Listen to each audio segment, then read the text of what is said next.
I don't want to be a burden. 5 simple words that echo in the minds of countless aging adults. Perhaps you've whispered them to yourself as you struggled with a task that once came easily. Maybe you've said them aloud when declining help from a family member. Or perhaps they remain unspoken, a constant nagging worry shadowing your thoughts as you navigate the changes that come with aging. This fear of burdening others, particularly our adult children, spouses, or friends, runs remarkably deep. In a recent survey of adults over 65, becoming a burden ranked as the #1 concern about aging, surpassing even fears of pain, disease, or financial insecurity. It's the quiet anxiety that keeps many seniors awake at night, influencing decisions about housing, healthcare, and even whether to share legitimate needs with loved ones. Today, we're bringing this fear out of the shadows and into the light. We'll explore where it comes from, why it holds such power over us, and most importantly, practical strategies to transform this anxiety from a limiting force into a catalyst for creating more authentic, balanced relationships as we age. This isn't about denying the realities of aging or the support we might eventually need. It's about finding a middle path, one that honours your dignity and independence while allowing for the interdependence that has always been part of healthy human relationships at every stage of life. The fear of becoming a burden doesn't arise from nowhere. It has deep roots in our cultural values, personal histories, and psychological needs. Understanding these origins is the first step toward transforming this fear from a source of anxiety to an opportunity for growth. The origins of burden anxiety. For many in today's senior generation, independence was instilled as a cardinal virtue from earliest childhood. You were likely raised with phrases like, "Pull yourself up by your bootstraps," "Don't air your dirty laundry," and "Never be a burden on others." These messages weren't just casual advice, they formed the foundation of your generational identity. This value system served an important purpose during your formative years, helping create a resilient, self-sufficient generation that accomplished remarkable things. The problem isn't the value itself, but how it becomes distorted in later years, transforming from a healthy emphasis on self-reliance into a crippling fear of accepting legitimate help or sharing authentic needs. The fear intensifies through witnessing our own parents' aging journeys. Many of you observed your parents' struggles with dependency, perhaps vowing, "I'll never put my children through that." These experiences create powerful imprints that shape your current attitudes toward receiving help. Modern family dynamics further complicate matters.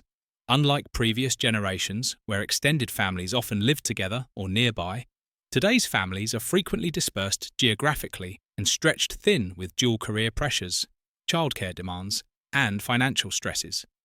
You're acutely aware of these pressures on your adult children, making you reluctant to add any additional demands to their already full plates. Finally, there's the fundamental human need for reciprocity.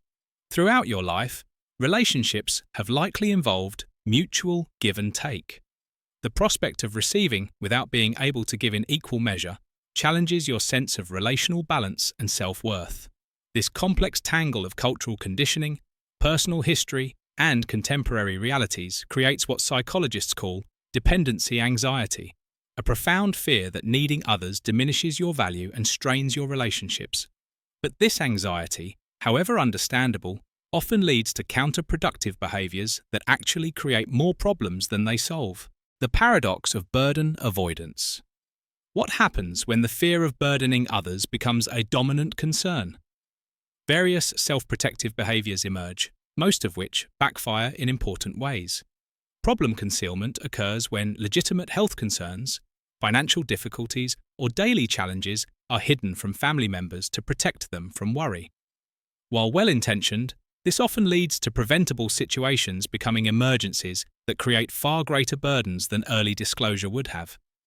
Consider Margaret, who ignored worsening vision problems because she didn't want to bother her daughter with driving her to specialist appointments. When she eventually fell and broke her hip due to these vision issues, her daughter needed to take extended leave from work to manage a crisis that might have been prevented through earlier intervention. Help rejection involves refusing assistance that would genuinely improve quality of life or safety. This behaviour often stems from pride, but can significantly increase risk while denying others the opportunity to contribute meaningfully. Arthur, a widower with advancing Parkinson's, repeatedly declined his son's offers to install simple bathroom safety modifications. His stated reason was not wanting to be a bother. When he eventually experienced a serious fall, the resulting hospitalization and rehabilitation created precisely the burden he had been trying to avoid, one that could have been prevented with minor adaptations. Excessive self-restriction means withdrawing from activities, relationships, or requests for support that are perceived as potentially burdensome, even when they're well within reasonable boundaries. This leads to unnecessary isolation and diminished quality of life. Eleanor stopped attending her weekly community chorus after developing mobility issues that required transportation assistance. Rather than accepting rides offered by fellow chorus members, who passed near her home anyway, she simply withdrew from an activity that had provided significant meaning and connection for over a decade. Her absence actually created sadness among chorus members who missed her company and contributions. Compensatory overgiving involves attempting to balance the ledger through excessive gifts, financial contributions, or other forms of giving that may strain your own resources. This behaviour often stems from discomfort with receiving without immediately reciprocating. Robert, on a fixed income, regularly depleted his modest savings to purchase expensive gifts for grandchildren and children, hoping these material expressions would make up for the occasional help he needed with home maintenance. This pattern created financial insecurity while establishing an unhealthy transactional dynamic in relationships that didn't require such exchanges. What makes these behaviours particularly problematic is their self-reinforcing nature. Initial attempts to avoid burdening others often create larger problems that require more substantial help later, precisely the outcome you were trying to prevent. Even more fundamentally, these behaviours deny others the opportunity to contribute to your well-being, which is an important part of any healthy relationship. Research consistently shows that the opportunity to help those we care about is psychologically beneficial to the helper, not just the recipient. When you consistently reject appropriate assistance, you may actually be denying others the positive emotions that come from meaningful contribution. The path forward begins with challenging some fundamental misconceptions about independence and dependence. Our culture often presents these as opposing states. You're either independent, good, or dependent, bad. This false dichotomy ignores the reality that human beings exist on a continuum of interdependence throughout our lives. Consider your earlier years. Even at the height of your independence as a working adult, you likely relied on others in countless ways. Colleagues who complemented your skills, friends who provided emotional support during difficult times, perhaps a spouse who handled certain household responsibilities while you managed others. This wasn't dependence in a negative sense. It was the natural interdependence that characterizes all healthy human functioning. Dr. Atul Gawande, surgeon and author of Being Mortal, puts it this way: the problem with medicine and the institutions of modern life is that they have created a false dichotomy between independence and dependence. What we want is not dependence or independence, but interdependence. This concept of interdependence, the recognition that giving and receiving support is a natural, lifelong process, offers a more accurate and constructive framework than the independence versus dependence model. It acknowledges that needing help in some areas doesn't negate your ability to contribute in others, and that accepting support isn't a character flaw, but a normal aspect of human relationships across the lifespan. With this foundational understanding in place, let's explore practical strategies for transforming the fear of being a burden into an opportunity for deeper connection and continued growth. Strategy 2. Create a genuine contribution inventory. The second strategy addresses a common misconception among aging adults, the belief that they can no longer make meaningful contributions to others' lives. This belief intensifies burden anxiety because it creates a perceived imbalance where you're only taking, never giving. Countering this misconception begins with creating what psychologists call a contribution inventory, a comprehensive assessment of the various ways you continue to add value to others' lives, many of which may go unrecognized even by you. These contributions often fall into several categories: Wisdom and perspective involves the unique insights gained through decades of life experience. Your ability to provide historical context, offer perspective during challenges, or share hard-won wisdom represents a form of contribution increasingly rare in our youth-obsessed culture. Emotional presence includes the attentive listening, empathy, and unconditional acceptance that many seniors excel at providing. In a world of constant distraction, your capacity for full presence and deep listening is a gift of immeasurable value to younger generations navigating complex lives. Family continuity encompasses preserving and sharing family history, traditions, and values across generations. Your role as the living link to family origins provides vital roots and identity in an increasingly rootless society. Practical knowledge involves specialized skills developed throughout your lifetime. Cooking techniques, gardening expertise, home maintenance know-how, financial wisdom, or creative abilities. These represent valuable knowledge that can be shared rather than lost. Financial contributions, if within your means, might include help with grandchildren's education, family vacation costs, or other targeted assistance that provides genuine value without straining your resources. Time availability is an increasingly rare commodity that many seniors can offer. Whether through childcare assistance, volunteer work, or simply being available when working adults cannot, your time flexibility represents a significant contribution. The key is recognizing that contribution takes diverse forms beyond physical assistance or financial support. By maintaining awareness of the multiple ways you continue to add value, you counteract the false narrative that aging automatically transforms you from contributor to burden. This isn't about scorekeeping or transactional relationships. Rather, it's about maintaining a balanced perspective on the ongoing exchange of different types of value that characterize healthy interdependence at every life stage. Strategy 1. Distinguish between being a burden and having needs. The first transformative step involves recognizing the critical difference between being a burden and having needs. These are not synonymous, though they're often confused in our thinking. Having needs is universal and inevitable, a fundamental aspect of being human at every age. Whether those needs involve physical assistance, emotional support, practical help, or any other form of care, they reflect our nature as interdependent beings. Needs aren't character flaws or impositions, they're simply part of the human condition. Being a burden, by contrast, isn't about having needs, but about how those needs are expressed and managed within relationships. Behaviours that genuinely burden others typically involve expectations of mind reading, guilt induction, manipulation, or refusal to acknowledge the other person's limitations and boundaries. Janet, a therapist specialising in ageing issues, explains, "In 30 years of practice, I've never had family members complain about a parent having legitimate needs. What strains relationships isn't the need itself, but how it's communicated, through indirect hints, manipulation, martyrdom, or refusal to consider others' circumstances. This distinction liberates you to acknowledge authentic needs without shame. The question shifts from, am I being a burden by having this need, to, how can I express this need in a way that respects both myself and others? This reframing alone often reduces anxiety significantly. Practical application involves developing what psychologists call clean communication, expressing needs directly, specifically, and without emotional manipulation. Instead of indirect hints, "No one ever visits me anymore," or martyrdom, "Don't worry about me, I'll just sit here alone." Clean communication states needs clearly while respecting others' choice in response. "I've been feeling isolated lately and would really value a visit when it works with your schedule." This approach preserves dignity on both sides of the relationship.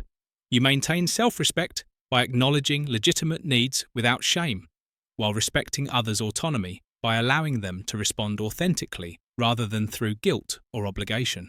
Strategy 3. Develop proactive dependency skills. Perhaps counterintuitively, one of the most effective ways to reduce burden anxiety is developing what gerontologists call proactive dependency skills, the ability to seek and accept help in ways that preserve dignity and relationship quality. This approach recognizes that needing assistance isn't the primary problem, lacking skills to manage that need effectively creates the greater challenge. By developing specific capabilities in this area, you transform potentially burdensome situations into opportunities for positive connection. Key proactive dependency skills include: help discernment involves distinguishing between challenges you can still manage independently, perhaps with adaptation, and those where assistance genuinely improves quality of life or safety. This discernment prevents both unnecessary dependency and dangerous self-reliance in situations where support is truly needed. Request clarity means making specific, straightforward requests rather than vague expressions of need. Clear requests respect others' time and cognitive resources by eliminating guesswork about what would actually be helpful. Instead of saying, "I'm having trouble keeping up with things around here," which leaves others guessing about what might help, try, "Would you be willing to help me change the bed linens when you visit next Saturday? That particular task has become difficult for me." This specificity makes helping you simpler and more effective. Timing awareness involves recognizing when others are most available and least stressed, increasing the likelihood of a positive response to requests. This awareness demonstrates respect for others' circumstances rather than assuming your needs automatically take priority. Boundary respect means accepting others' limitations without personalization or guilt induction. When someone cannot meet a particular need, respecting this boundary preserves the relationship while allowing exploration of alternatives. When William's son explained he couldn't provide transportation to medical appointments due to work constraints, William responded with, "I understand completely. Your job has to come first. Maybe we could look into the senior transportation service as an alternative." This response maintained connection while acknowledging legitimate limitations. Gratitude expression involves acknowledging help received in ways that are sincere without being excessive. Authentic appreciation reinforces positive. Helping experiences without creating discomfort through over-thanking or elaborate gestures. These skills transform the experience of needing assistance from a threat to dignity into an opportunity for positive connection. Rather than reinforcing dependency narratives, skillful help-seeking actually demonstrates emotional intelligence and relationship wisdom. Strategy 4. Create a comprehensive care vision. Many burden concerns focus on worst-case scenarios, the fear of becoming completely dependent due to severe illness or cognitive decline. While understandable, these fears often lack specificity, creating generalized anxiety rather than practical preparation. Developing what elder care experts call a comprehensive care vision addresses these concerns by transforming vague fears into concrete plans. This approach involves thoughtful consideration of your preferences, values, and wishes regarding future care needs, followed by appropriate documentation and communication with key individuals.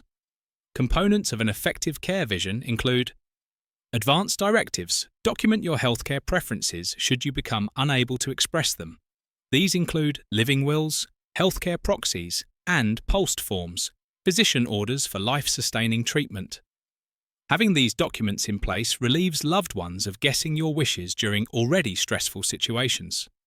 Long-term care preferences specify your priorities regarding care settings: home, assisted living, nursing facility, caregiver characteristics, daily routines, and quality of life considerations. While circumstances may necessitate adjustments, documenting these preferences provides valuable guidance for family members. Financial planning addresses how care will be funded, whether through personal savings, long-term care insurance, veterans benefits, Medicare, Medicaid, or family resources.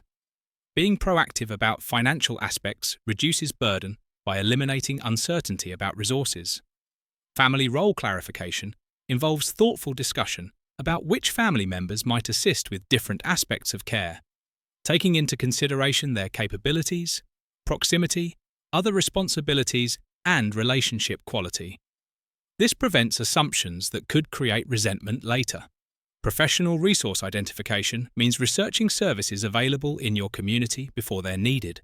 Home care agencies, meal delivery services, transportation options, adult day programs, and other supports that could supplement family assistance. By transforming vague burden concerns into specific planning activities, you gain greater control over future scenarios while providing clear guidance to loved ones. This proactive approach significantly reduces anxiety while demonstrating responsibility and foresight, the opposite of becoming a burden. Strategy 5. Practice vulnerability as strength. The final strategy addresses perhaps the most fundamental aspect of burden anxiety, the emotional vulnerability inherent in needing others. For a generation that often equates vulnerability with weakness, this represents a significant psychological challenge. Transforming this perspective involves recognizing that vulnerability, thoughtfully expressed, actually demonstrates courage and emotional maturity rather than weakness. It creates opportunities for authentic connection that polite distance and self-sufficiency cannot provide. Dr. Brené Brown, renowned researcher on vulnerability, explains, "Vulnerability sounds like truth and feels like courage. Truth and courage aren't always comfortable, but they're never weakness. This reframing helps shift the experience of needing help from shameful dependency to an authentic expression of our shared humanity." Practicing vulnerability as strength involves several components. Emotional honesty means acknowledging genuine feelings about needing help, perhaps frustration with physical limitations, sadness about lost capabilities, or fear about increasing needs. Sharing these feelings appropriately deepens connection rather than burdening others. Perfection release involves letting go of the need to appear perpetually strong or self-sufficient. Allowing others to see occasional struggles demonstrates trust in the relationship and creates space for genuine support. Reciprocal disclosure means creating conversations where vulnerability flows in both directions, with each person sharing challenges appropriate to the relationship context. This mutual openness transforms helping dynamics from one-way assistance to shared human experience.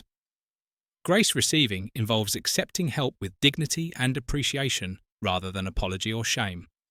This approach acknowledges that receiving graciously is as important a social skill as giving generously. Eleanor, 79, practiced vulnerability as strength when her arthritis flared severely during a family gathering. Rather than hiding her pain or refusing assistance, she simply said, "I'm having a difficult day with my hands. Would you mind helping me with cutting this food? I'm finding it challenging today."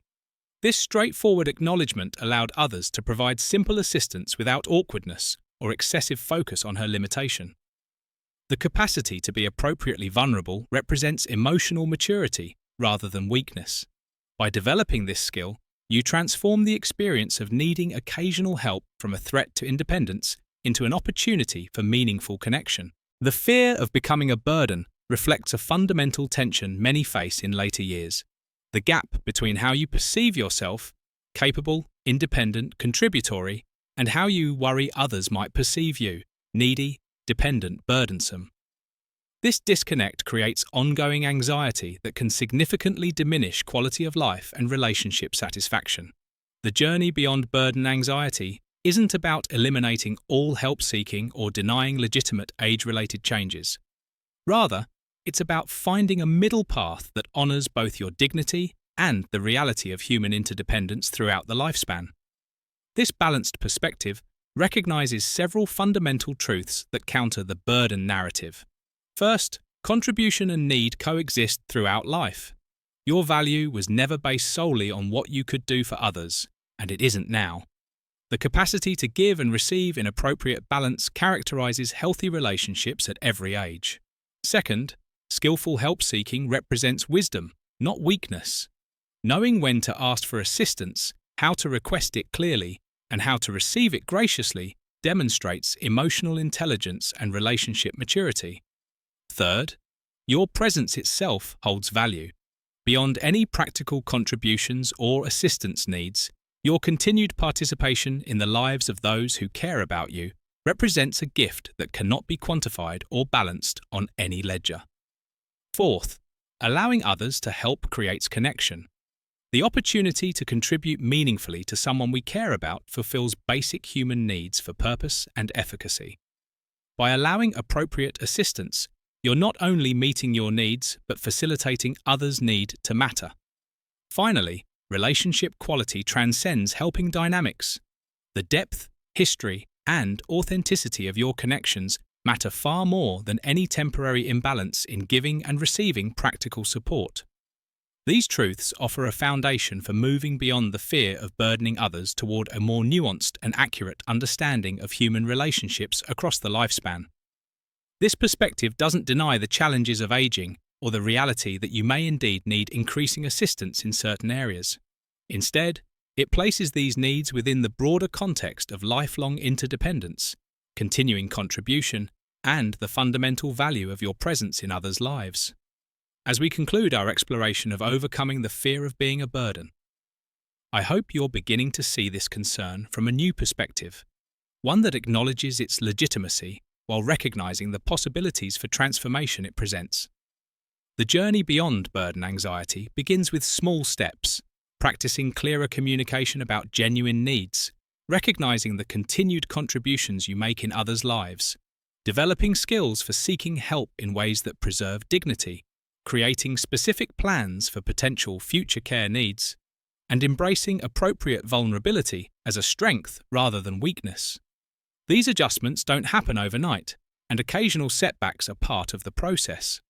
What matters is the direction of movement from fear-based isolation toward courageous connection, from shame about needs toward balanced interdependence, from anxiety about the future toward thoughtful preparation. If you found value in today's discussion, I encourage you to take one concrete action this week, perhaps initiating an honest conversation with a trusted family member about both your concerns and your wishes regarding future needs, documenting your continued contributions in a personal inventory, or practicing one clear, direct request for assistance with something that would genuinely improve your quality of life. Remember that overcoming the fear of burdening others isn't about eliminating all help-seeking or denying legitimate needs. It's about finding a balanced approach that honors both your dignity and the reality of human interdependence throughout the lifespan. The poet David Whyte captures this balance beautifully. Vulnerability is not a weakness, a passing indisposition, or something we can arrange to do without. Vulnerability is not a choice. It is the underlying, ever-present and abiding undercurrent of our natural state. By acknowledging this shared vulnerability while continuing to offer your unique gifts, you create the foundation for relationships characterized by authentic mutuality rather than burden or obligation. This balanced interdependence represents not just a solution to burden anxiety, but a model of healthy human connection at every stage of life. Thank you for joining me in this important conversation. Remember that your worth has never been based solely on what you can do for others, and it isn't now.